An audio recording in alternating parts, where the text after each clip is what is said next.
There we go. There you go, right? Yeah. Does that work? Do we need to get one of those clip clappers? I mean, if you want to be professional looking. Super professional. Yeah. Scene, whatever, take one. So, David is a childhood buddy of mine. Okay. Actor, author, musician, programmer. Sometimes. Yeah. Not as much lately. And part-time podcast partner. There you go. And then Josh is a buddy of mine. He rolled me in Jiu Jitsu yesterday, then posted on Instagram. Yeah, it's funny. Yeah. Yeah, no. But that's good. Whenever, it's just, I was trying to show the efficacy of Jiu Jitsu. No, I loved it. I was just laughing. I was like, oh, there it goes again. Yeah. I watched it like 4 or 5 times. I watched it way more than that.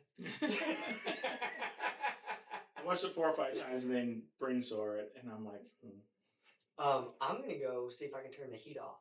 Okay. Because the heat is on. I'll be right back. Oh, we can't say it. We can't sing that, otherwise we get banned. Yeah, I know. Don't do that. The heat is on.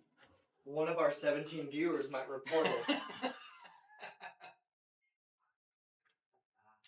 People are sensitive about People things, are very sensitive. I'll text her. Well, some of it's just like an algorithm that just hears a melody and it strikes you even if nobody watched it. Yeah. All right. And I hate these, but I'm trying to listen to make sure the levels are right. So I'm not. I'm actually listening to I'm listening to a basketball game right now. There you go. I don't actually like sports. So it's unfortunate. It's unfortunate for me. I said that I wanted to get a little bit more formal on, because I was on a podcast called You Matter Nashville, and they had like a whole readout. It was almost like super professional, and I would love to get to be better at that. But welcome to the 8 Domains podcast. Awesome. That's how we're going to do it. Today we are joined by Josh Sutcliffe. He's a buddy of mine. I met him through Jiu Jitsu, but then the more that I've gotten to know you, there's a whole background there for us to explore. And then I really want to dig into your coaching business, somewhat of an entrepreneurial pursuit that you're in, but you also work for, you're going to have to explain it, something to do with rugby. I do. Because you got a deep, rich rugby history. David is crawling around. Yeah, I wanted to make sure I actually hit the record button. And I did. Great. He did hit the record button. We are super tight and professional today. You can just walk through. Yeah. Well, I would. It's totally fine. It's better to be awkward off camera. I hope that there's some awkward, just your back of your head crawling under a camera. Showing the bald spot. Yeah, there you go. All right. You're joining a good club with a bald spot. Embrace it. Yeah. Just embrace it. All right, Josh. So do a little introduction of ourselves. Yeah. Or not of ourselves, of yourself. Yeah. And we'll go from there, okay? So, as Benji said, Josh Sutcliffe, born in Australia. Spent the first 7 years of my life in Australia. Then we moved to New Zealand when I was 7. And we came back to Australia for about 18 months in there, but I lived there in New Zealand until I was 17. My dad's English-Australian, my mum's Filipina. So growing up in Australia and New Zealand, everyone said I looked like my dad, but I was the Filipino Rick. So very interesting sort of background for me. I play rugby, as Benji mentioned. Currently, I'm doing sort of 2 things. Starting this coach development business, because it sounds weird to say I coach coaches, because it just doesn't make any sense to me. Yeah, describing it to people. He's a coach for coaches. Yeah, I'm a coach for coaches. What I want people to do, and specifically like people coming from a background like mine, a multicultural background, is how do you bring sort of all aspects of your heritage into the value set you teach the athletes that you're working with. And sometimes that's really hard. So working through like different perspectives and where people are coming from, and just getting to know them, right? Because the best part of a journey is the time you spend together in the boat. And so I want to jump in the boat with them, go on their coaching journey, and make that a richer sort of dynamic learning environment for them to thrive in, right? But also for the athletes, because I think when you connect with the coach as an athlete, and that's the doorway to trust. And like every coach talks about, oh, we need trust in the relationship, we need trust in the environment, but not many people sort of set the standards of behavior, then the things that you have to teach to get there. So that's what I want to do with sort of the coach development side of things, and sort of do that. I've done it a lot with USA Rugby. I've had so many roles for USA Rugby. Currently, I'm working in sort of college management and helping run some of their college competitions, which helps pay the day to day. And if I had hair, I'd still be pulling it out because you can never get colleges to agree on anything. So it's a lot of fun doing that, and sort of how I ended up in the States, which I guess is an important part of the story, is I met my wife through rugby. She was on her semester abroad in Australia, and we're at a rugby club. If she was here, she'd sort of tell a very strange story. She's like, yeah, they said it was on his way from work to the club. And no, it was a 30-minute detour, but I got a gas card. I didn't have to pay for my petrol. And the women's team said, oh, you're picking up this new player. And so we drove out of the way, and that's how we sort of met. We dated long distance for a year. And then she moved back to Australia, which was fortunate because I was never going to find the money to come travel America. And after a year and a half there, we ended up moving to California, and we've lived all over the place here in North Carolina, Colorado, back in the Bay Area. And probably over the course of our relationship, we've spent 5.5, 6 years long distance, Really? with and without kids. Yeah. Both of the time she was going through breast cancer treatment, we were apart. So it's kind of this weird and wild story. I like to tell people we did nothing right. The thing that we did do right is that we just kept talking. Yeah. And, we've been really lucky that we can connect on that sort of conversational level, and continue to sort of deepen our relationship, even though physically we haven't always been in proximity. So she was going through breast cancer treatment and you were away, and you guys made it? Yep. That's really good news because I accidentally scheduled a guy's trip to Denver over Mother's Day weekend coming up. And so we're going to see how that goes. Yeah. If you guys can make it, Yeah. I'm sure that we can get through this as well. Yeah, I reckon you can. Poor planning on your part. Super poor planning on my part. But anyways, flights are booked. So sorry, sweetheart. So when we're at Liberdage, you're full of stories. Yep. So I know that we're on a podcast and you're in a mental health office, but also I would like to sprinkle in some of that color, because a lot of those stories that you're talking about from your days playing rugby and things like that, that must have shaped you in kind of your approach to coaching and how you relate to players and how you help coaches connect with those players as well, because you have so much experience on the field, whereas I guess a lot of coaches also do. So how do you approach that with coaches, of like helping them to stay connected to what it was like being a player? Just kind of walk us through maybe the approach there. I think the way I did it when I was coaching at Stanford, and it's a little bit different depending on the age group you coach. I had my safe stories, right? And when I say safe stories, they were the same stories I told. So if you came in as a freshman, by the time you were a senior, you knew all of my stories. You could probably tell them word for word for me. And I would get all the eye rolls from the seniors, oh, he's telling this story or he's telling that story. And they'd always love it when one of my rugby mates would come visit because I'd hear a new story.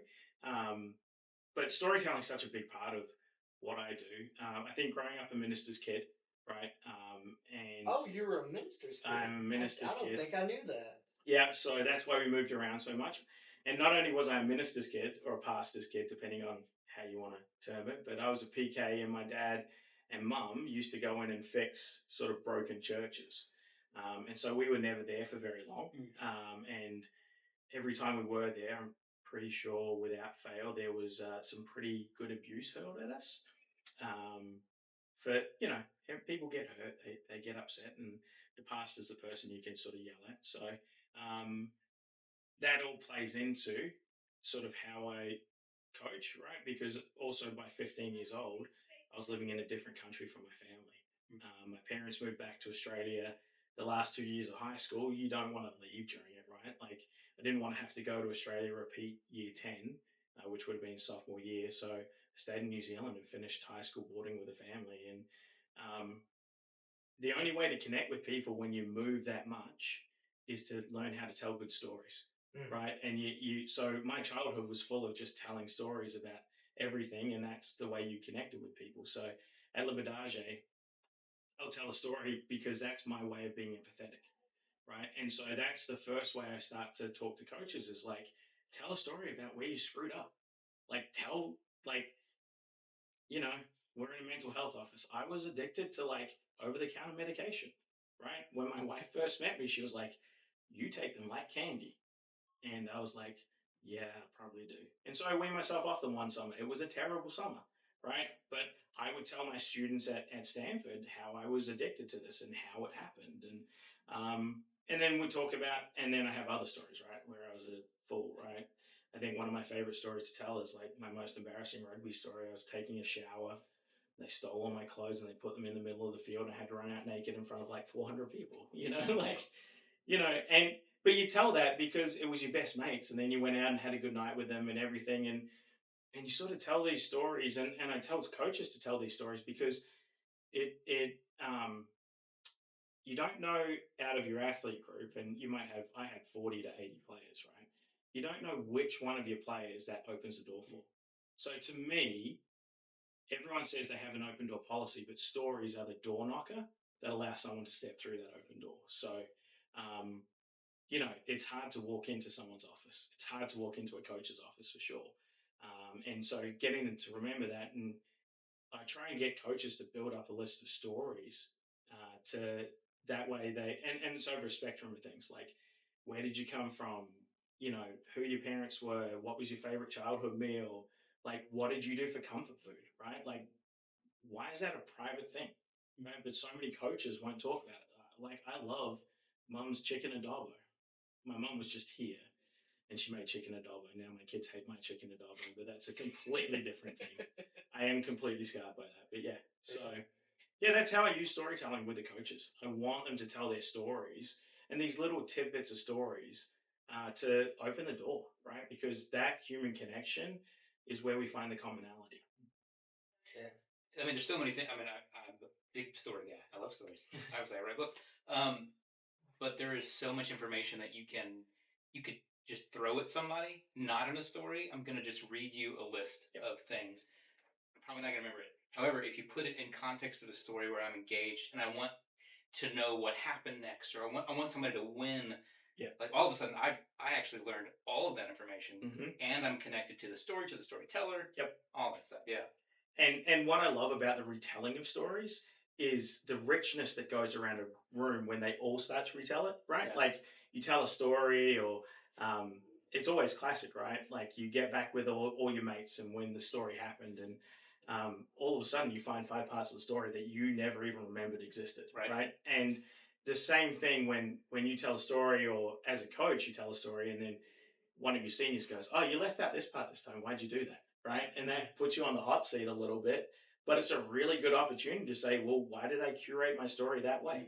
What was I exaggerating or what did I forget about in that moment? And once again, I believe that opens the door to vulnerability. And that, like, I'm a coach who screws up a lot, right? I screw up as a parent. I screw up as a husband. I screw up as a coach. So the way I dealt with that was by saying sorry a lot. And stories are a great way to sort of build that bridge about how I'm going to get myself over this hump as well. Yeah, as a therapist, it's a fine. I tell a lot of stories. I do a lot of like self-disclosure, and there's like this fine line that you have to walk between self-disclosure, which is for the benefit of the client, and then self-exposure, which is then like just I'm taking over and making it about me. And it's tricky, and I don't know that I always walk that line perfectly, but it's certainly something that you have to be careful of. I would assume it's a little bit different as a coach, but also you made me think of something of like, when you mentioned like as being a father, when my youngest son was young, like 4, 5, 6, he went through this period and he was just asking me all these questions. He was just, how many cars did you have whenever you were, how many cars have you ever owned, or how many states have you lived in? And he was just, what's the dumbest thing that you've ever done? What's the scariest thing you ever went through? He was just really asking a lot of questions. And one day we were in the car and it like floored me, his response. I said, Rudy Mac, why are you so interested? He said, because I love you, and the best way to love you is to know as much about you as I can. Oh man. He was like 5 or 6, and I was like, well, there it is. There's the connection, and that's what you're talking about. Like connecting through stories is so powerful. Yeah. So, anyways, you're a coach, you're a father, you're a jiu-jitsu practitioner, you're a friend to many. So we're here to talk about values, and the core question in defining and articulating your values is to answer the question, how do you want to experience yourself? So we could go in any direction that you want to, but I kind of want to give you some license to pick. But how do you want to experience yourself as a coach? How do you want to experience yourself as a dad? How do you want to experience yourself as a husband? Or what other thing, son or friend or whatever it is? But that's kind of the direction that we can kind of go into. So how do I want to experience myself is I want to experience my feelings and my existence alongside other people, right? And I think I love community. Like at Liberdage, I love going around and talking to everyone. So my first memory of you is one that it was a conversation I wasn't even involved in. I overheard. It was when you went up to, it was either Milton or Alex, and you were basically telling them, it was like one of the first classes that you showed up to, and like they knew you because your kids went. Right. And you just kind of like in this resigned way was just like, it's time. Yep. It's time. Right? Mm-hmm. Did you know that you were going to like land in such a rich and supportive community? Or did you just think like, I just need to get back into competition and active, and like, what was it that brought you to that point of thinking like, okay, it's time to do this? So a couple of things, right? The first was I retired from rugby at 34 years old.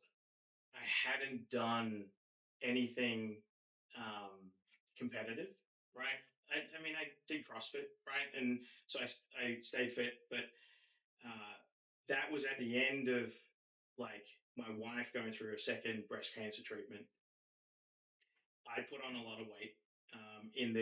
When she moved to Nashville, she moved with the kids in the fall, and I had to finish out my contract. And during that period, I probably over COVID, I lost like 40, 50 pounds, right? And I put most of it back on during that year apart. And so there was a lot of like self-doubt, right? Because I've done the weight loss thing like 3 times in my life. And then the other part was like, I wanted to do jiu-jitsu because I'm an older guy now, right? Like I'm not who I was as a 20-year-old. Like, my body's not as resilient, but I love to use my body, right? The idea that my mind and my body go together, and I made up so many other excuses. And the legitimate excuse was like, during cancer treatment, I don't want to get accidentally hurt starting something new, because it was hard enough to be there for my kids, to be there for my wife, as she was going through it. And so I'd sort of pump the brakes. But then the other part was just like the fear of just being a real shitty athlete, right? Like I hadn't done it. I was 42, right? I hadn't really been an athlete in 8 years. And even when you CrossFit, to me, I mean, I love competing and going to class and having friends and lifting weights and hearing the barbell slam and stuff. That's fun.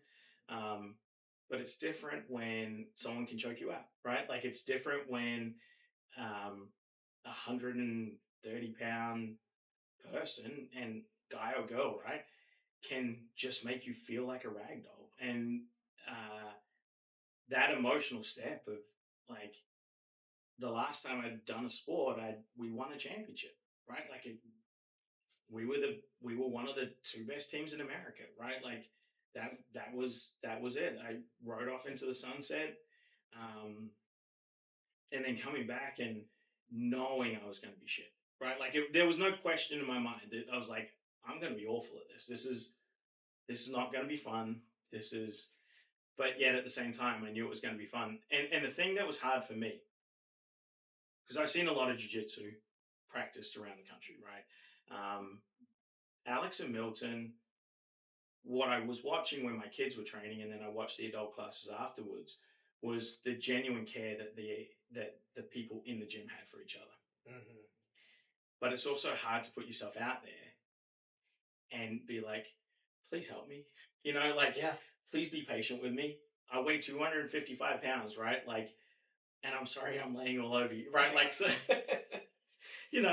it's just, it's hard to ask for help in that way. And I was super nervous about it. Yeah. I was terrified, right? Like, being rejected by people is like the big fear for me. There you go. So, to be rejected because I was fat, or to be rejected because I couldn't do something, or my kids laughing at me was the other one, right? Because they'd already been doing it for a year, and all three of my daughters they know way more than me. Like, I don't care, like they know way more than me, and they know what they're doing, and I didn't want to be an embarrassment as their dad as well. But like, those are just excuses, right? And so that conversation that you overheard, I probably had it with Alex and Milton, or Alex and Milton, like probably like 6 or 7 different times before finally being like, yeah, I'm doing this. And now I do it as often as I can. It's like a bug. You're going to get it. Yeah. Well, you said several things there that I don't relate to whatsoever. Because I did CrossFit, 10, 15 years ago, and there were these girls that were a lot smaller than me, like doing heavier weights, doing faster reps. That was my wife. And it demeaned me. I felt so stupid that I, like, the coach or the trainer came over to a friend of mine and was like, David doesn't really like this, does he? And I'm like, no, I don't. Encourage me, please, because I just quit. I'm like, I don't like feeling like shit. I want to feel good about it. Yep. And so, like, there's a certain kind of motivation that you have. It's like, I don't care. I have to do it, even in spite of the feelings I'm going to get. So I need the feelings. I need the good feelings. But there are times, many times, to where I have to like invoke my values because I didn't start jiu-jitsu with the same values that I have now. When I started jiu-jitsu, it was interesting. I thought it would make me cooler or whatever. Like, it's a good way to get into shape and whatever. Now the value has a lot more to do with like community and connection, and like, it's incredible how that has morphed for me. It's really it's not even so much about like I competed. I learned everything that I needed to know for now about myself in that experience. I don't feel the need to do it again, but it's not even about that for me. It's not about becoming, the best at jiu-jitsu. It's just now that I'm a part of that community, that group of guys that we train with every 3 or 4 days at noon. I can't lose that. Like, that's such an integral part of my wellness right now. And then just learning so much. Like, the other day, I know he was probably just joking, but when Johnny posted in our text thread of like, hey, send help on Broadway, I need an adult. And with all sincerity, Tim and Orazio were both like, send me your location, I will be there in minutes. Yep. At like 10 o'clock at night or whatever time it was, I was like, okay, that is priceless. Yep. To have access to guys like that. Right.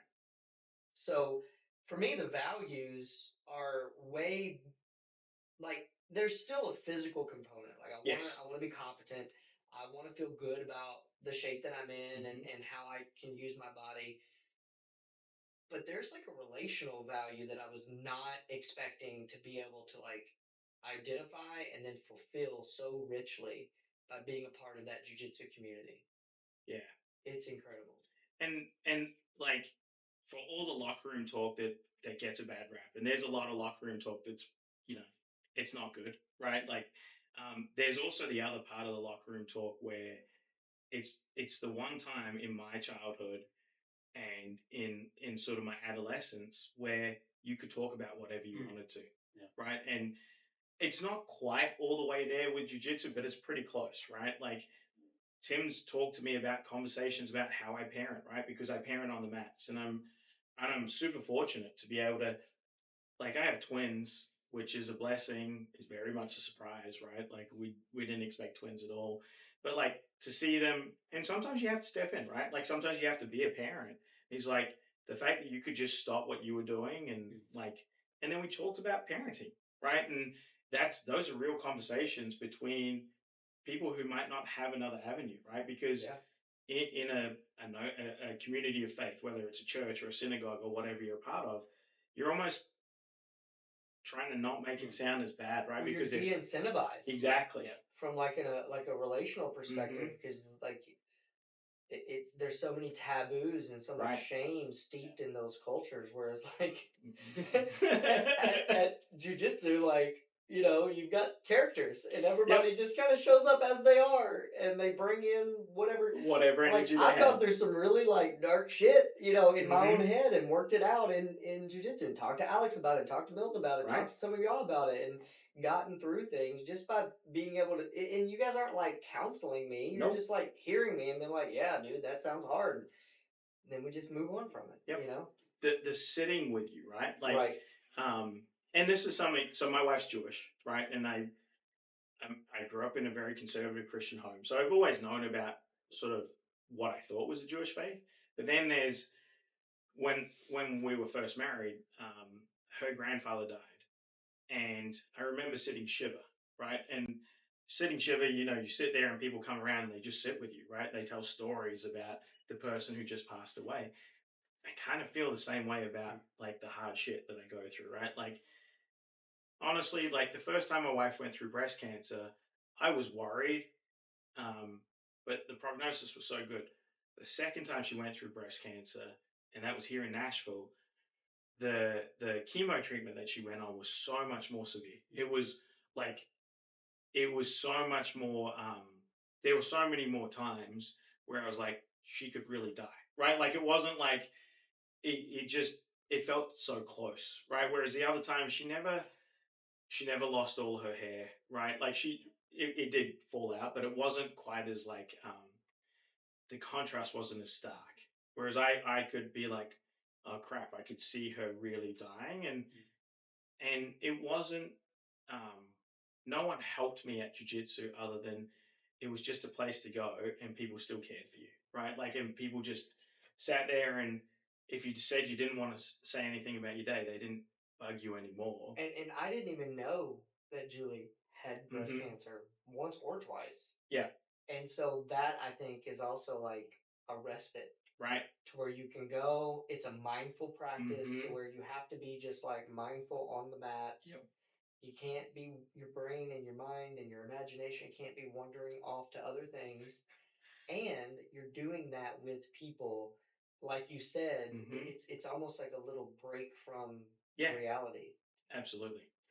And that was huge for me. That helped me like survive, right? Like, there's a lot of times where you're like, how do I have the energy to keep turning up, right? To keep answering the questions of the hardest part about being a partner of someone with cancer is the family realizes after a certain period that they can't ask the patient for things.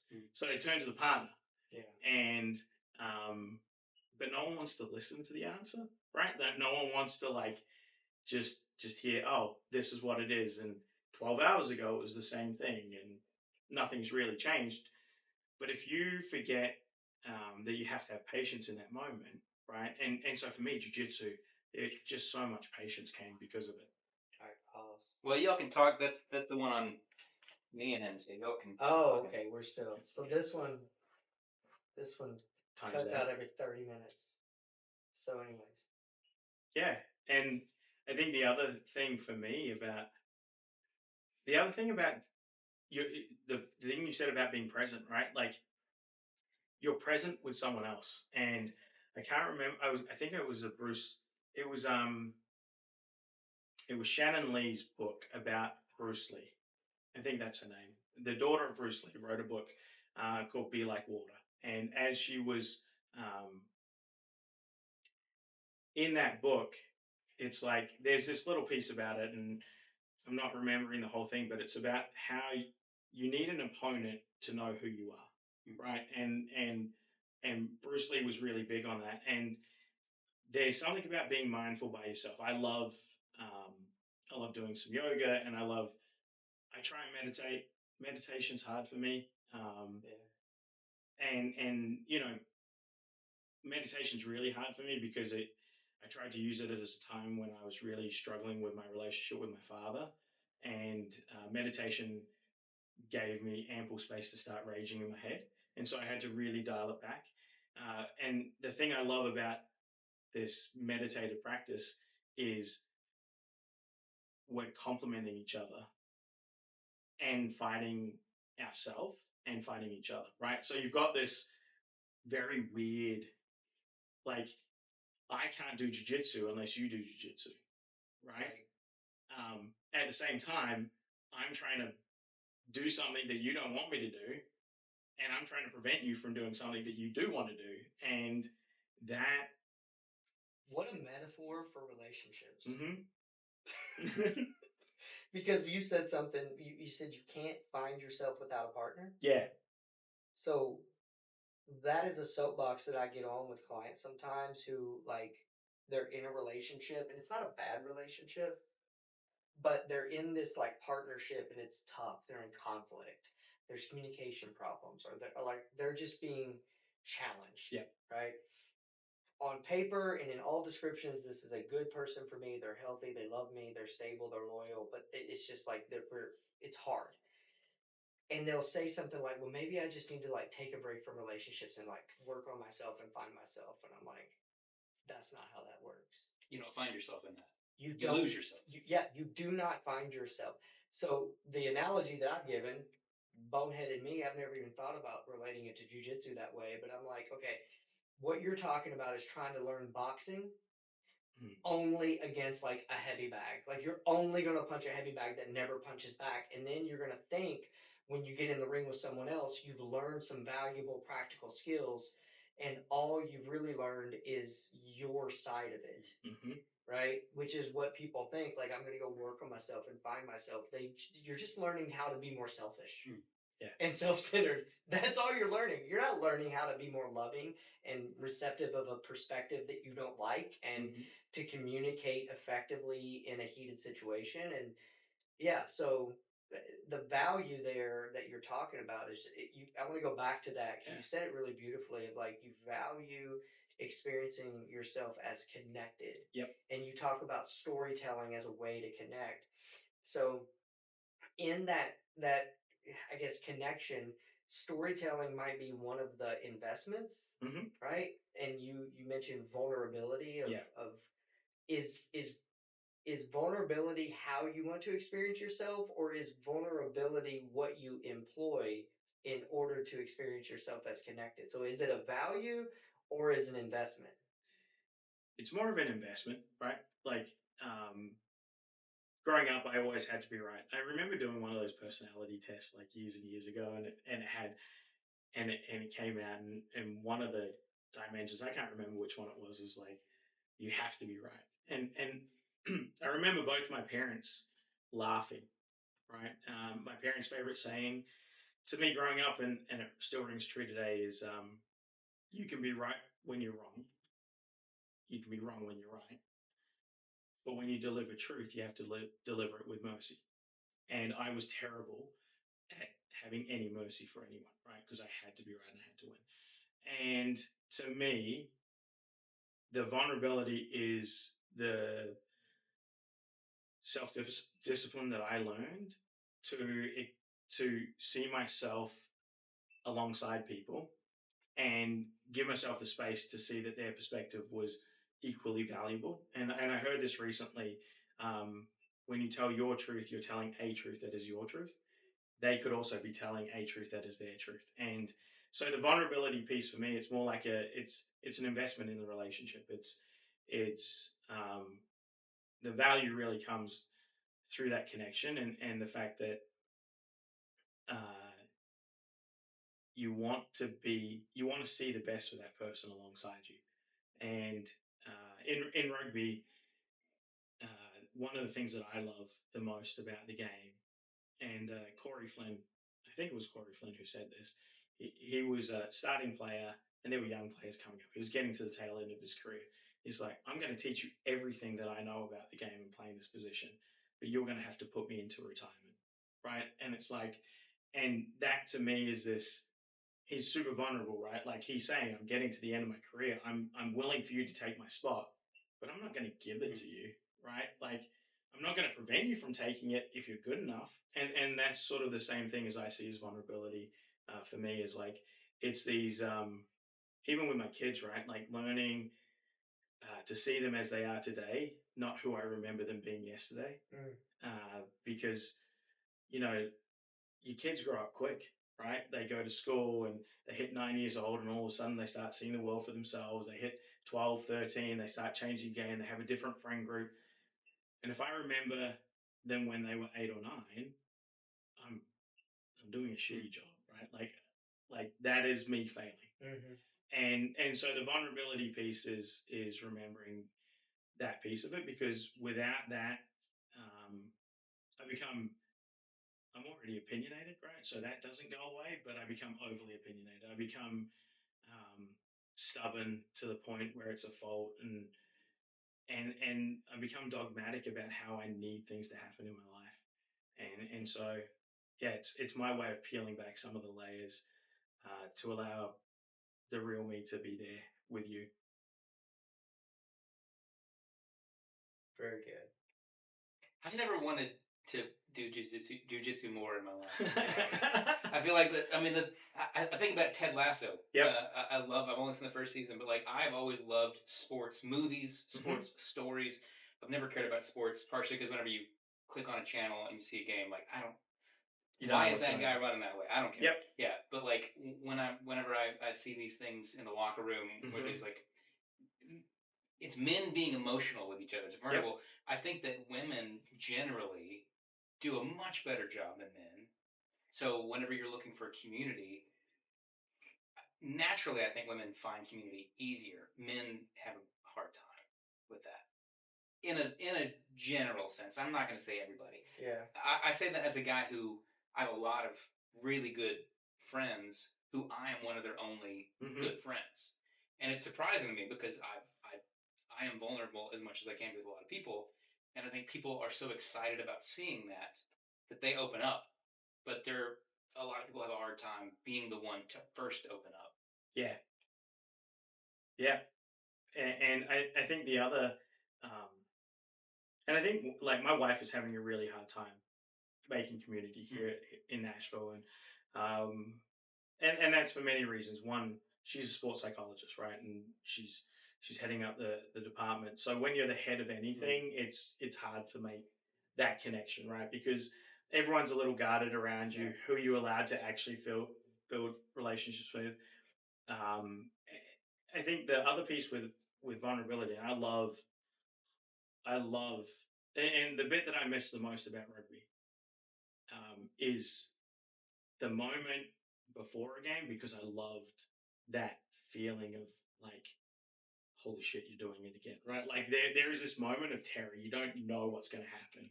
And it's like, I was small. I'm not a small person, right? Like I'm not a small person, but for the position that I played, I'm terribly undersized, right? And that fear, like someone running at you and you've got to tackle them, right? Like it's terrifying. And I miss that feeling because it's the closest thing you'll get to like this is how my fight or flight, this is my truest fight or flight response, right? But then the other bit was afterwards, and rugby's beautiful for this, is after the game, you go into the other team's locker room and you might have a beer together. Then you go up to the after and you just chat and you got to know these people in very different ways. I mean, you might have been banging on each other, right? Like get in an actual fist fight and you're still going to have a beer with them, right? I remember Taps used to headbutt me and then we'd drink together afterwards, like it's a silly thing to do, but I think the CrossFit's a little bit the same way, right? When you're lying on the floor and everyone's gasping for breath and they're like, why am I doing this? Why do I pay $200 a month to come in here and feel like my life is ending after 3.5 minutes, right? And I've still got 7 minutes left to go. And misery enjoys company, right? And then you get through it together, you give high fives, and then there's that little piece of pain that you shared together. And that moment becomes so much of that connection. And I think with Ted Lasso, I mean, it's such a hyperbolized version of a locker room, but it's brilliant, right? Because there are so many different people in a locker room. You don't pick your teammates, right? And I think sometimes with our friend groups, we try and curate them so much that we forget that exposing ourselves to that like little weird thing that this one person does actually makes my life so much better because I get to find out about it, right? Like, whether it's about anime or about like someone dancing or singing or whatever it happens to be. I mean, we have guys at Jiu Jitsu who sing, right? And it's fun, like hearing their stories about what they do, right? And or photography or why they do different things. Like, I don't know, the weirdness, the imperfections, that's what makes people beautiful. And I believe that for a long time. And if you watch sports, the best part is recognizing what someone's done to overcome the thing that should prevent them from doing it. Right, the best player in the NBA right now, Djokovic. Right, like he shouldn't be able to flick passes like a point guard. He's 7 foot, whatever he is, and he shoots and does all this stuff, and he has a stupid, goofy smile on his face the whole time. He's the most fun dude to watch in the NBA, and that to me is like he does it his way, right? He's found himself. And anytime you can be alongside someone and they find themselves, like how special is that moment to share with someone, right? It happens so infrequently. Like when you see someone slip into flow, right? And I've been super lucky. I've been around a number of people and I've just watched them slip into flow and you're like, this is cool. I'm here for this, right? Like I'm doing nothing. I just get to be around you being in flow. And that's hard to do. It's hard to welcome someone into, like you do therapy. You can't welcome someone into your world for flow. Probably your client, your patient won't know that you're in flow, right? And so all of a sudden you've just had to experience that by yourself. But like sports, music's another one, right? Like when you see someone hit a riff on guitar, like there's the ones and they hit it and it sounds good. And then the ones they hit it and you're just like, I was here, Yeah. Yeah. So, yeah. Well, all of this talk of like locker rooms, I did not have that experience growing up. But locker rooms were not cool places to be whenever I was a kid. Yeah. They were so hierarchical. Is that the right word? Yeah. Hierarchical. And especially in our, like, maybe it's just because we came from a small town. And, like, I don't know if that's what it is or what, but, like,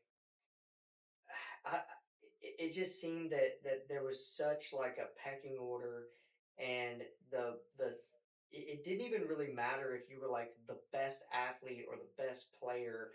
It seemed to be like other shit that was important, like how much money your family had or how popular you were, or that seemed to be the thing in my recollection. So like team sports, I soured on them because I wasn't ever like the absolute top best, but I was certainly good enough to be there. But in a small town where it's very like, I don't know, who do you know, and you know, type of thing, like around seventh, eighth grade, I just wasn't in that crowd. And so trying to be a part of the basketball team or whatever it was, just it just socially and emotionally it became like not worth it. And then I found it again, like what you're talking about. That's why I was so surprised, like going to jujitsu. I'm like, oh, like yeah, it's gonna be kind of fight clubby, and there's gonna be, and it's not like you have literally like multiple time world champions who have every right to walk around like they're God's gift to jujitsu, and they just don't, and they're just like, yeah. and so then they set that tone, and everyone else just kind of like follows it, yeah, and yeah, it's just such a cool experience of being able to be a part of that. So yes, I'm still trying to get you to come. I think you should come. Well, I was going to say, what's funny is you're talking about how you just didn't fit in the locker room. I was the nerdy, like skinny, singing kid that like I just did not want anybody to notice that I was there at all. And so like after a very short stint trying out for the basketball team at Cairo Elementary School, like PE was awful. Yeah. And I remember like kids getting made fun of, and I would not defend anybody. I would just avoid all of that as much as possible. And so I think there probably is some deep-seated thing where like it's not that sports were that, but like that's my experience of sports. And so like because I do yoga and I go to the gym now, and like I have a great time and a great community at yoga. But if I could do it at jiu-jitsu, then I probably would totally get into it. Yeah. So a really good class to attend. So he's coming soon. A really good class to attend. 4:30 Wednesday afternoons. 4:30 Wednesday afternoons, or Mondays at noon.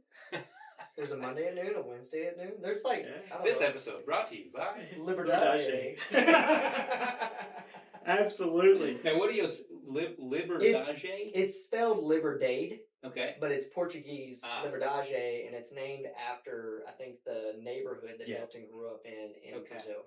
I thought at first that you said live or dage. Liberdade. And Liberdade. Yeah, say it for the Cairo, Kentucky country boys. Liberdade. Liberdade. I called it that until I heard somebody call it Liberdade, and I was like, oh, that makes more sense. I think I listened to it like 5 times when Alex left a voicemail, and I was like, what did she call it? Yeah. And I'm lucky, right? Like, I was a pretty coordinated kid, right? Like, and even though I moved around so much, I was lucky. I got to sing, I got to dance, I got to play sports. This is one of the things when you go to small Christian schools, right? Like, you do everything. The drawback was my mom was the principal, my dad was the pastor, right? Like, you go to the principal's office, that's bad. You go to the pastor's office, that's a whooping, right? Like, it's, like, which one do I want here? Like I sang in barbershop in high school, nice. Right? Like yes.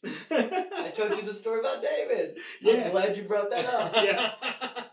So I sang in barbershop. The craziest part about this story, and this is hilarious, right? My wife and I both did, her in California, me in New Zealand, we both did Music Man as our 12th grade musical. Yeah. Right? I'm just trying to think of American terms, right? It was my 7th form musical, her senior year musical. We both sang the same part in the barbershop, right? Like, so she was the equivalent of the baritone, right? And I competed in it, right? Like that was terrifying. You talk about your all-time terrifying experiences. It's like everyone knows when a baritone screws up in a barbershop because everything sounds awful. Right. You can't save a bad note from a baritone. And so that was, but yet no one's supposed to notice you. So it's this really awkward teamwork type of thing. It's like, you're not the lead, that's a tenor. The notes really sound good if your high tenor goes off, right?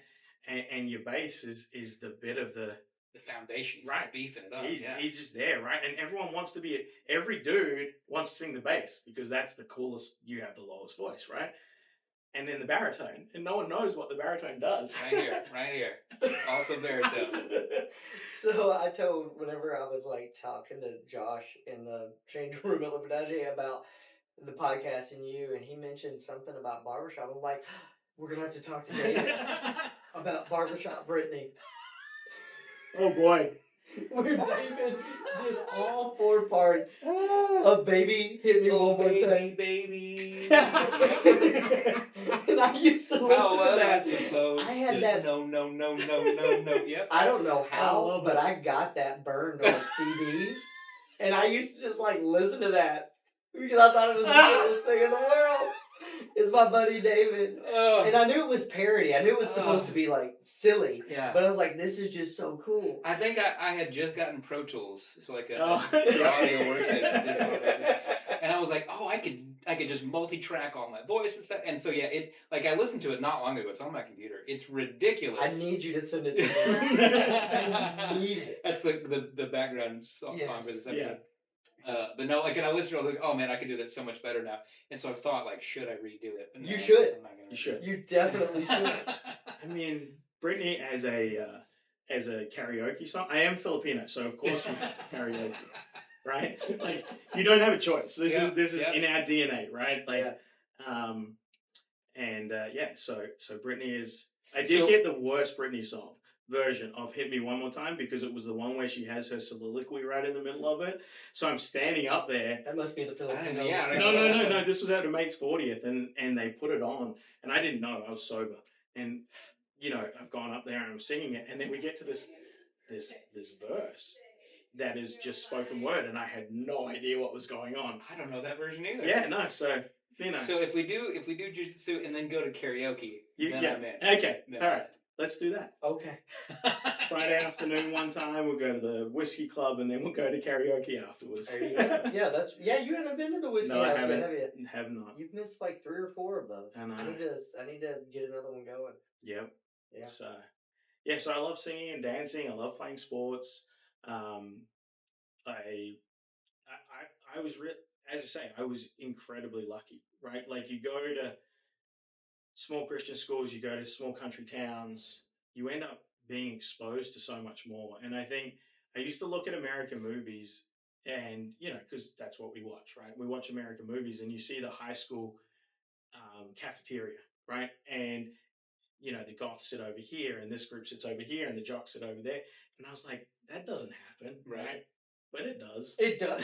Like, it really does, right? And I didn't know that. So that was like, as a coach, I had to learn that. And I was at Stanford, right? Like, so we didn't have athletes join the rugby team. They didn't know how to play rugby. We had mathletes join the rugby team.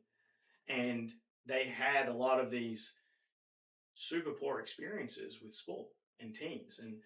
And yet they learned how to play rugby, right? I'm like, why did you pick a contact sport as your first sport? This is insane to me, right? Like I remember this one, she was maybe 120 pounds where he went, maybe at the heaviest. And, she ends up being a good little rugby player that went over and she went to Oxford and played over in Oxford and still loves the game. But it's just hilarious. I'm like, why did you pick rugby, right? Like you have to tackle people. You do realize people are going to sweat on you, right? Like, your face is going to get muddy and it might get broken and, she loved it. So, but she came from this background where she'd never done anything like that. And I do think there is something that you learn about yourself, whether it's through dancing. My oldest does band over here at Hillsborough High School. And marching band, the same thing. There's this idea that your mind and your body have to be doing things at the same time. And I think, and then doing it in front of people, right? Inviting that judgment of other people into your life and learning how to deal with that aspect of it. Yeah, the inviting judgment, like to compete in front of anybody, to perform in front of anybody, it's an ultimate form of vulnerability. Yeah. Because, like you said earlier, your greatest fear was the rejection of your family and your community and all that stuff. And so it's saying, even if they reject me, I've got to do the thing that I got to do. Right. Yeah. And I'm going to release a kid's book soon.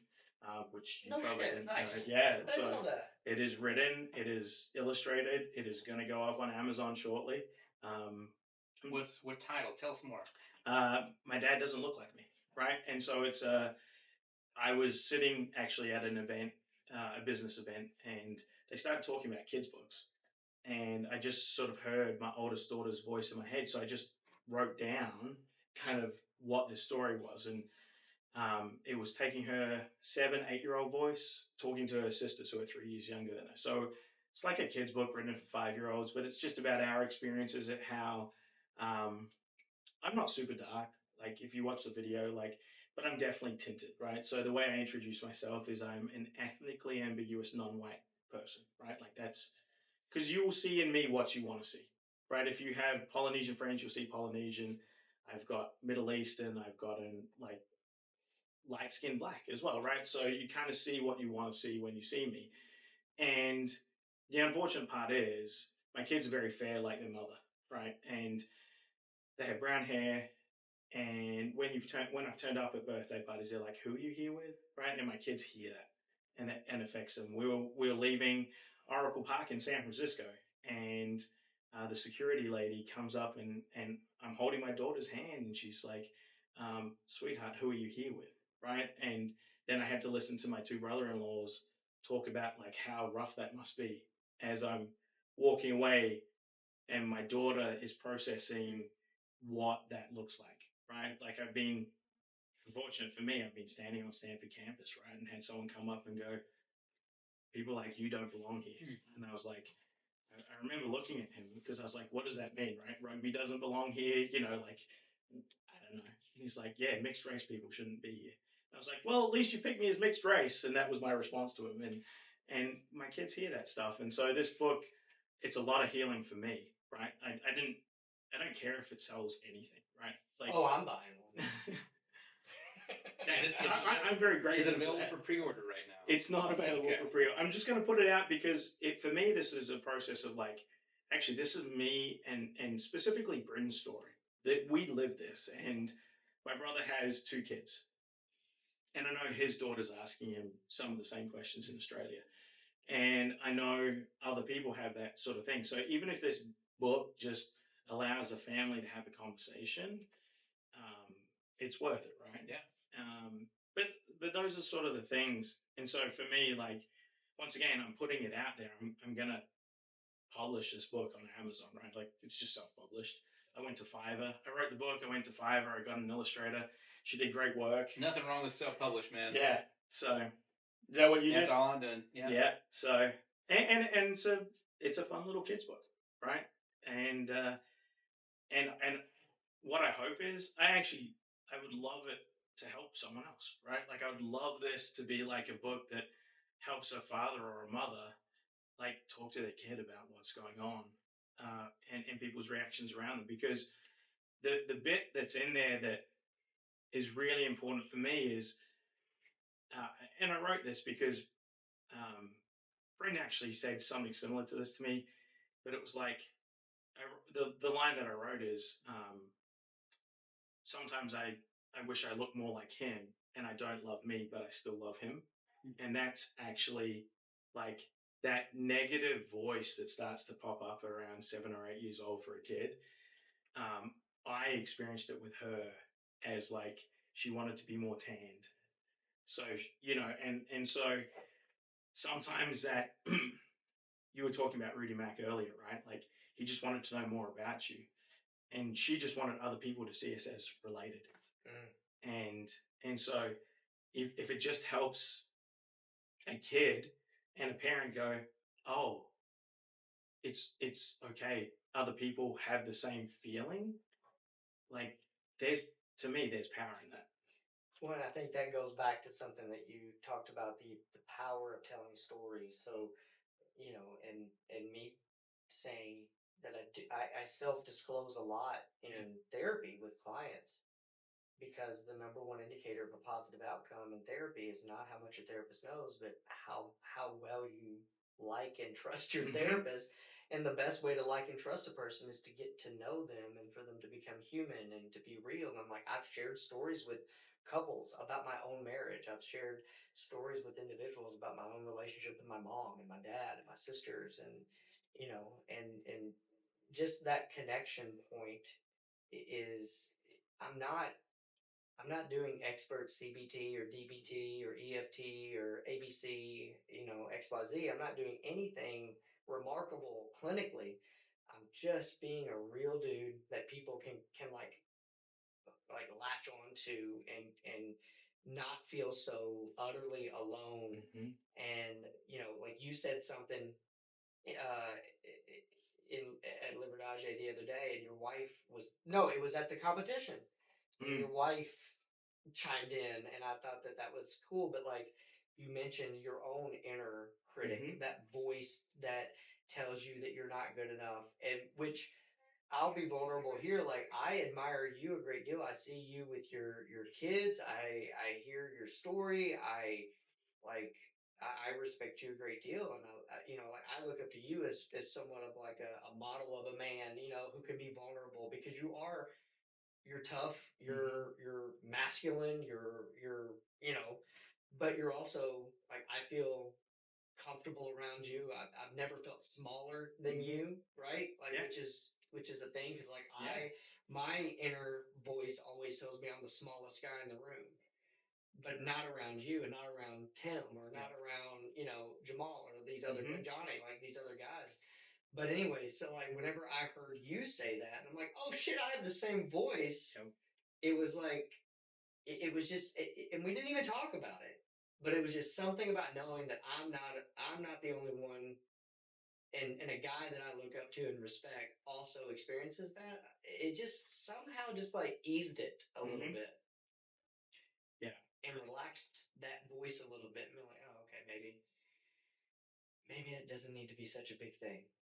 And I think with the inner critic, maybe it's not the inner critic as much as um, with that voice in your head. It's like it's not necessarily telling you the truth, right? No.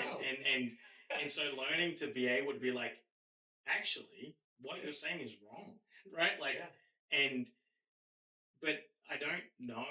I remember when someone first told me that, right? Like I was a young rugby player, and in rugby, you throw the ball into the lineup, right? And um, everyone's looking at you. So it's like a soccer throw in, but you throw it to someone being lifted like a cheerleader.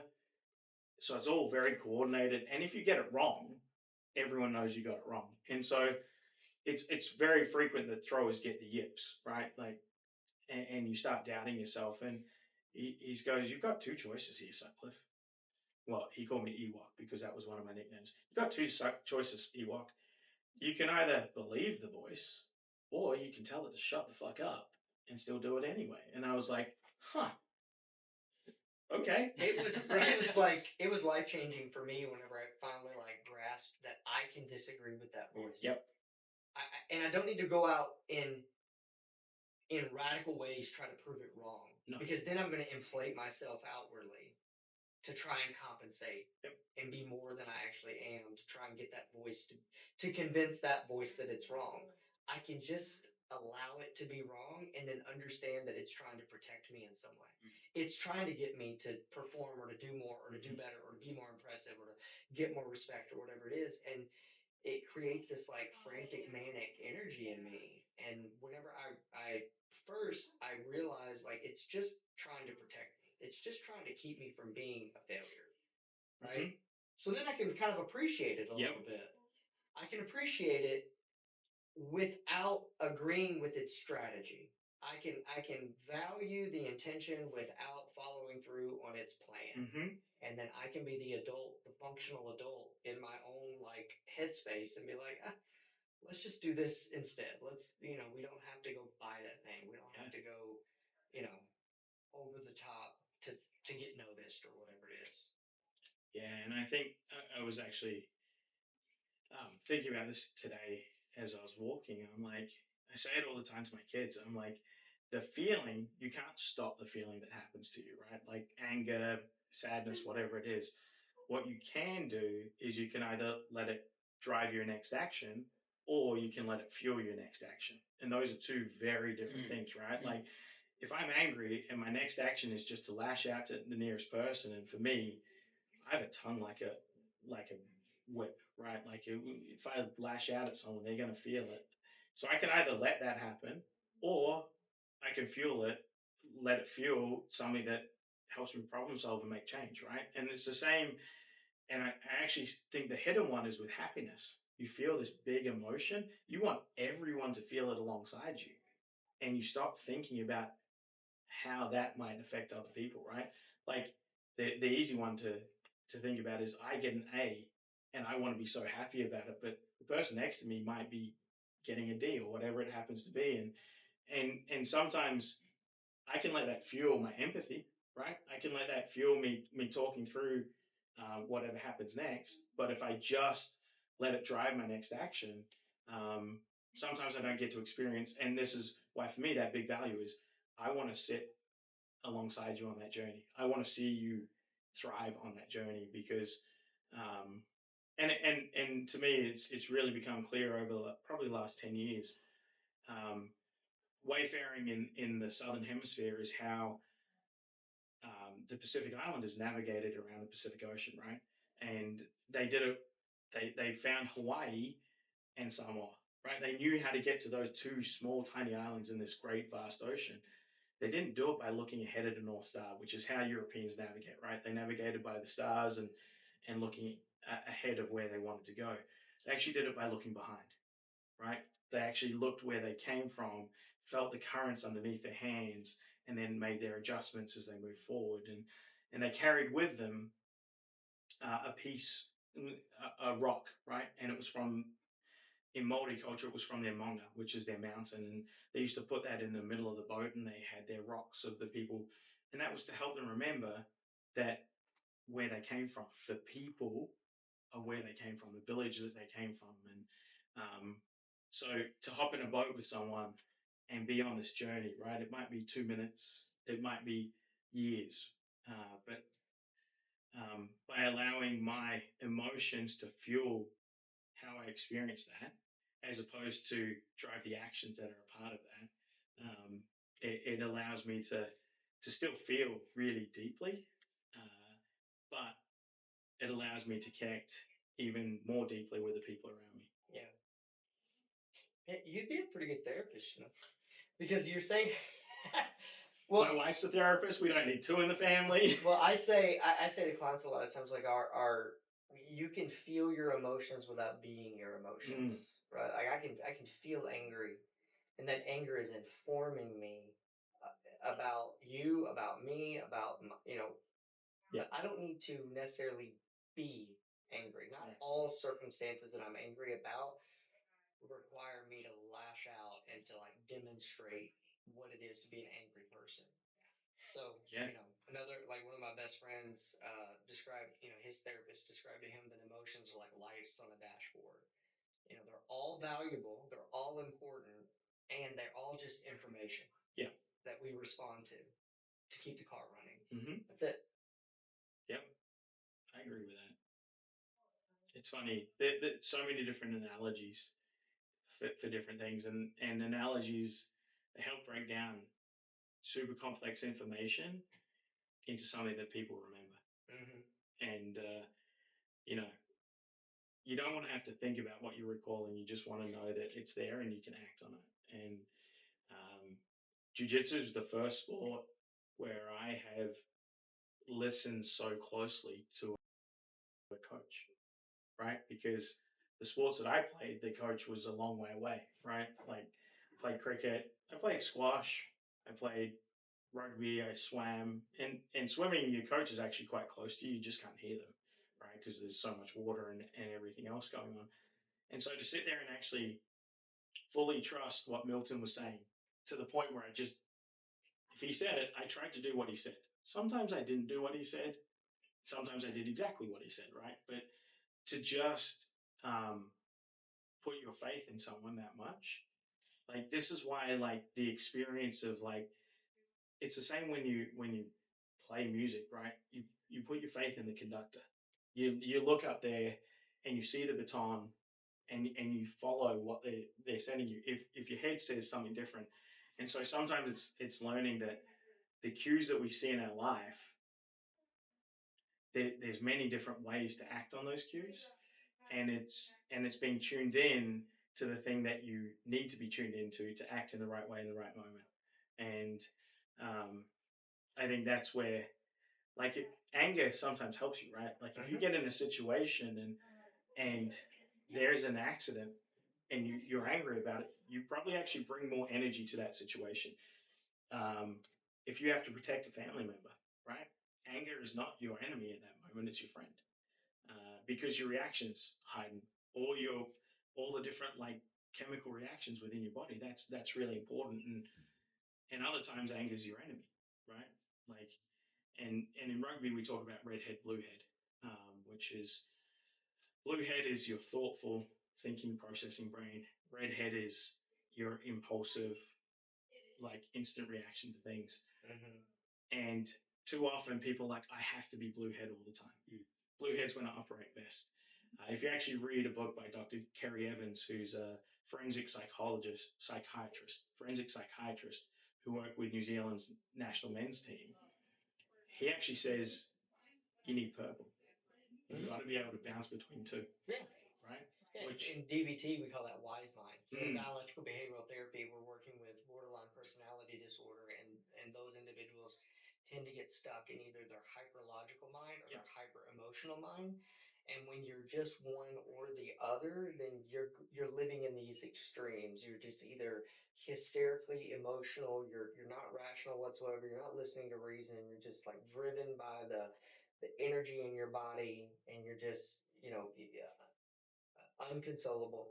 But if you're hyperlogical, you never connect with anybody empathetically, and you're just like, you have to be right. You're just stuck on logic, and you're using language to rationalize everything. Whereas, health or wise mind is the blending of those two things. So like you know, your coaches are right on track with with where people need to go is using both sides of our brain to show up whole. right. And it's the same with emotions, right? Like you need to be able to feel happiness and sadness, right? There are times when anxiety is a part of it should be part of your life, right? Like worrying is a little bit of part of your life. It's when it becomes that overwhelming, I can't get away from it, that all of a sudden we've unbalanced something somewhere that we need to like think about safeguarding ourselves so we can operate fully. Well, I think in the pursuit of connecting with people, though, it's that dialectic of like, let's say, it's something really, I'm having a great day. My day is awesome, right? Most of my days are. And then I go home and maybe my wife has had a terrible day. Yep. And she just got run through the ringer in the clinic, and she got yelled at by this family, and she got kicked by this, kid with autism and stuff like that. And she's just beaten, exhausted. Well, I don't need to just like absorb all of her energy and let that ruin my day. And I also don't need to be like Teflon to where I can't connect with her because I don't want her to rain on my parade. So I can have both. I can hold space for her and be like, God, empathetically, that sounds really hard. I'm sorry that went that way. And is there anything that you need from me? And also still know that I had a stellar day. And that both can exist at the same time. That's called a dialectic, which is, again, DBT is the whole framework is like, I don't need to live in one or the other. I think it originated with F. Scott Fitzgerald, but he's like the genius of the and instead of the tyranny of the or. So the genius of the and is I can listen to my wife, hold space for her, validate and be empathetic with her, and I can have had a good day and still have a good night. Instead of, well, if I'm going to show up for her, I can't, my day's ruined now. Right? Yep. And so that is hard. And she's going to hear this and she's like, well, then why did you tell me? Well, then why did you tell me that you were tired of hearing me talk about my day like that? And I'm like, okay, yeah, I'm not perfect at it. These are ideals that we're talking about. But yeah, I mean, the genius of the and over the tyranny of the or is an important concept for people. It is. It's funny that you say that. I've never heard that saying before, but I love the idea that you can accept someone else's aura. Like you can like everyone talks about vibing these days, which is super interesting, right? Because vibing when I was growing up was like super like hippie, and you didn't really know what it was. And but I love the idea that you can accept sitting in someone else's presence and it fills you up. right? And so if you have the good day, and I know so many times you have the good day, and even if I had that terrible day, if I can just make enough space that you can be you in that moment, I can actually literally have the light come out of your aura and start to like heal me, right? Yeah. Which going back to like some of those really like dark, depressed times that I've gone through in the last year and a half or so, I still showed up at jiu-jitsu Mm-hmm. and I was like Eeyore. And the jiu-jitsu mats were like and all of you guys were the other characters. Yeah. I showed up, I was down, I was depressed, I was blue, I had lost my tail, and but like it was just like, oh, okay, like fine, you're still here. We're still gonna do jujitsu, and we have like the like a series of books that we found at McKay's and Amazon. It's like 16 or 18 Winnie the Pooh books. It's like a lesson a day, Pooh's Way, and we read these to Miriam, and she loves these books. But one of the things that I noticed is like Eeyore is always depressed. He's never happy. And none of the other characters seem to care, and none of the other characters make a big deal about it, and they still include him anyways, and he's still right there participating, even though he doesn't feel like everyone else feels. Yep. And like that's such a good picture of how do you respond to someone who's depressed. You're just like, I see you, and it's cool that you're depressed. Now let's go practice this triangle choke. Yep. You know? I bet you just choked me out right now. It's totally cool, you know? Well, you're talking about the Jewish practice of sitting Shiva, right? Yeah. Like that's doing that throughout life. It's not just there's the moment of there's a death in the family or whatever. It's this person is always down, or maybe I'm the down person sometimes. Right. You just sit. Invite me anyways. Yeah. And I think that's one of the things that I love about being part of a team or a community is if you stop showing up to that, I'll come check on you, right? Like, and that's what I love about what Liberdage does now. If someone goes missing for a little bit, you message them on Instagram or you send them a text message, and I think. Which reminds me, Brad. Yeah, I know. Yeah. I thought the same thing as you were talking. I'm like, I'm going to reach out to Brad. It's been a couple of weeks since I've reached out to Brad. And I still reach out. So I have a reminder on my phone to message one of my really good friends every Tuesday, right? So I messaged him this morning, and we go back and forth on text, and I think it's one of those things that you can work into your life in these investments, right? Like is you actually schedule these things in, right? And make him a reminder. I'm going to reach out to this group of people. I'm going to reach out to someone from that group of people, and what ends up happening is, you lift your vision, right? And you see other horizons. And I think that's really cool because for me, definitely the last couple of years, trying to be going from so much structure, everything had a time and a place, right? Like my budget cycle, my competition cycle, my administrative cycle, it was all governed by other people. I had to do the work, but I didn't have to think about how I mapped it out. Now trying to be an entrepreneur and try and build a business and working as a rugby competitions administrator, which I'm like, why do I even care about this stuff, right?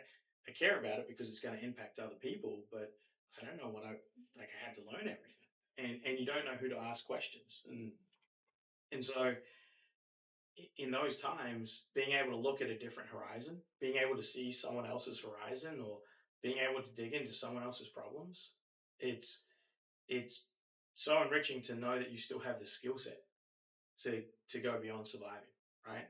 And reaching out to other people allows me to like flex those muscles that I feel like I can't flex on my own behalf. Yeah. So you mentioned it, and I want to kind of finish on this note of your business. Yeah. So tell us about that. Tell us where people can find out more about what services you offer. Yep. And then just give your pitch. Yeah. So my business is a coach development business for sport coaches, high school and college sport coaches. You can find me at joshsutcliffe.com. So it's joshsutcliffe.com. And I offer sort of two primary services. The first is one-on-one coaching, and we'll get together either once a month or for 45 minutes, and we'll go through a 7-step framework to sort of build awareness and belonging and do things for you as a coach, and then talk about your team environment, and then talk about how you want to perform, right? And those are the 3 aspects of the program. And then the other one is, if you actually are in a high school or a college athletic department, you want me to bring in to work with a lot of coaches and doing a keynote, and then going on to work with individual staffs or individual coaches on those staffs, sort of to help build them up, right? And I think I'm not going to sit here and teach them a technical skill of the X's and O's of what they do.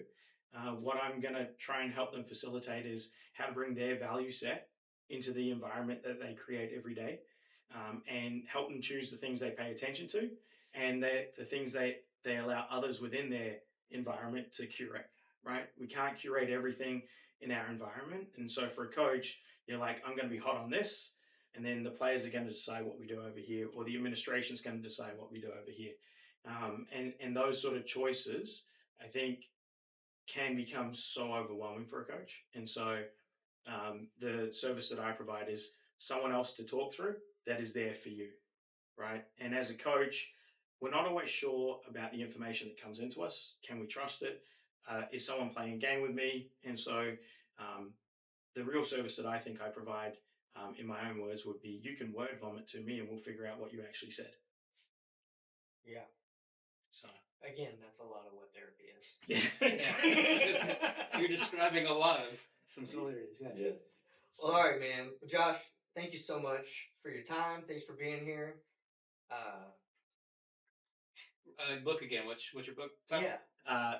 My Dad Doesn't Look Like Me. My Dad Doesn't Look Like Me. And when might it be available on Amazon? The plan is to drop it on my birthday week, so the first week of April. Happy birthday. Coming up. Yeah. So My Dad Doesn't Look Like Me on Amazon. First week of April. Yep. That's when it's coming out. So. All right. Fantastic. Thanks for having me, guys. Hey, man. Thank you. I'll see you tomorrow. Are you going to be there at noon? Yeah, I should be. Yeah. I won't be able to come. Jamin's birthday is tomorrow. So I'm taking him. So here's a cool little side note that may or may not make it in the podcast. So he's 17 tomorrow. And I was asking him, like a long time ago, like, what do you want for your birthday? And he was like, well, there's a Deftones concert. So he mentioned this months ago. And then about a month ago, he reminded me, he's like, hey, Dad, I really still want to go to that Deftones concert on my birthday. And I'm like, yeah, for you and Sparrow, his partner. And he was like, yeah, but, you like get 3 tickets so that you can come with us. My 17-year, That's pretty cool. I thought that was a parenting win. Yeah. That my 17-year-old son wants me as a third wheel on a concert, or to go to a concert with him and his partner. I was like, I'll take it. Absolutely. I'll take it. I take it when my daughter rolls with me in Jiu Jitsu. Oh, yeah? Yeah, because I'm so sweaty. She never rolls with me. And like the last week, we've rolled twice. And it's like, nice. She whoops me. But I think Bryn is going to end up being like a Jiu Jitsu influencer.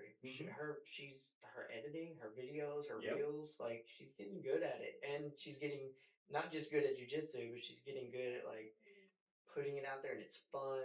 And yeah, so I enjoy following her on Instagram. Yeah, she's good at it.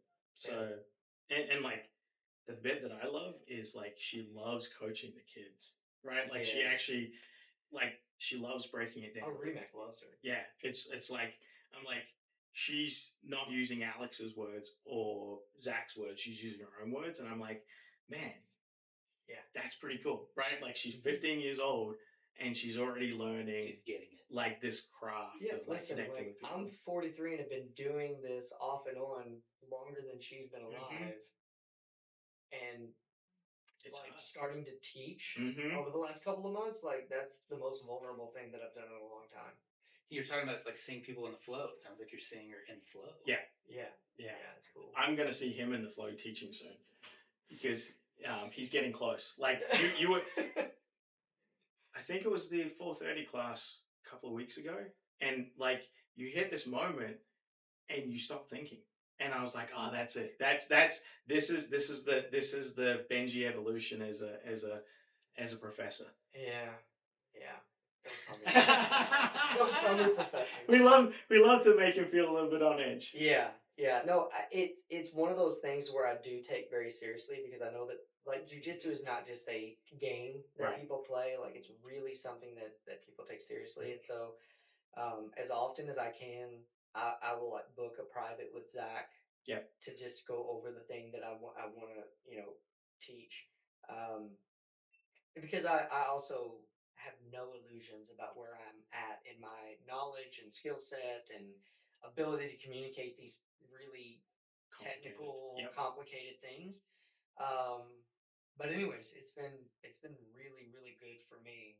Yeah. Like Your to be able coaching to- voice is coming through, yeah, right? Like it's super fun to listen to because there's a distinct shift in the octave that you speak in when you Well, get close remember, to it. I was a pastor for 14 years, so Yeah. like that holding a room, Mhm. holding the audience, Yeah. talking about concepts and Yeah. the philosophy behind things, like that's not foreign to me.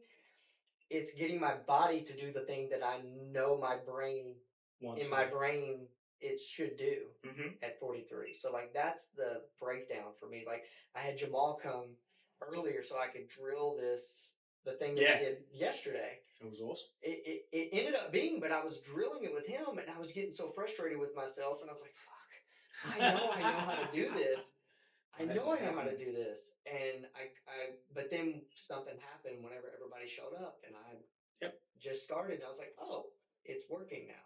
And I that's was very grateful for. well, but that's the thing with coaching. I think is it's exaggerating a specific part of your personality in that moment, Yeah. right? And like if you can't get it, like it's funny because there are times where Milton stops demonstrating and he pivots to have someone else change the position. So he does this with Zach a little bit in the evenings, especially at the advanced class.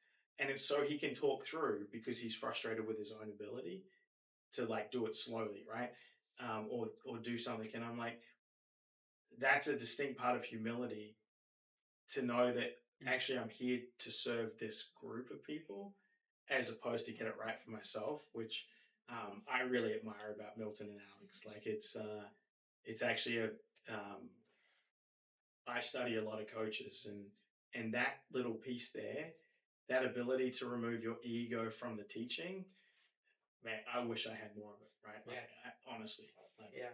No, we're good, or they're yeah, good. they're so good. They're good, and I really, it's so easy to sing their praises. Mhm. I've been doing it on this podcast for the very beginning. So, anyways, is That's that a it. wrap? Thank you, Josh. Welcome. Thank you, David. Thank you. I don't know what we need to one at the Appreciate end, but it. here it is. Thanks, Benji. Yeah, man. That was fun. We have a nice little setup. Yeah. Thank you, David, for the Yeah. nice little setup. I wouldn't Well, know the first thing about setting all this stuff up. This is only the third time I've